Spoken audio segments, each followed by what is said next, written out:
கரூர் மாவட்டம் குளித்தலை அருகே நல்லூரில் குளித்தலை சட்டமன்ற தொகுதி அஇஅதிமுக சார்பில் மறைந்த முன்னாள் முதல்வர் பேரறிஞர் அண்ணா அவர்களின் 116வது பிறந்தநாள் விழா பொதுக்கூட்டம் கிழக்கு ஒன்றிய செயலாளர் கருணாகரன் தலைமையிலும், குளித்தலை கிழக்கு ஒன்றிய அவைத்தலைவர் ரமேஷ், குளித்தலை ஒன்றிய துணைச் செயலாளர் பாலதண்டாயுதம் ஆகியோர் வரவேற்புரையில் நடைபெற்ற இந்த பொதுக்கூட்டத்தில் முன்னாள் அமைச்சர் எம்.ஆர். விஜயபாஸ்கர் மற்றும் என்.ஆர். சிவபதி, தலைமை கழக பேச்சாளர் வடமதுரை பாலு ஆகியோர் கலந்து கொண்டு சிறப்புரையாற்றினர்.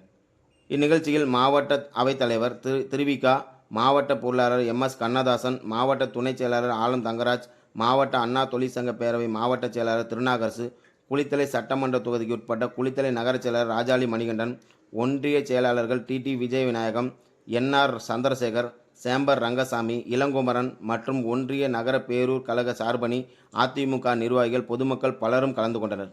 தலைவர்கள் போட்ட விதை இன்றைக்கு உழைத்துக் கொண்டிருக்கிறது. அந்த விதை போட்ட தலைவர்கள் உறங்கிக் கொண்டிருக்கிறார்கள். இருந்தாலும் அவர்களுடைய பெயரையும் புகழையும் அரிசி பருப்பு அத்தனை கொடுத்த ஒப்பற்ற முதலமைச்சர் எடப்பாடி நினைத்து பார்க்கணும்.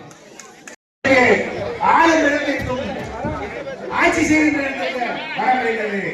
ஆனால் தாய்மார்களை அண்ணாவும் புரட்சித் தலைவர் அம்மா அவர்கள் கண்ட எப்படி உருவானது அப்படிங்கிற ஒரு விளக்கம் வேற சொல்றாரு அவரு. அதெல்லாம் வேண்டாம், நம்ம சொல்லக்கூடாது.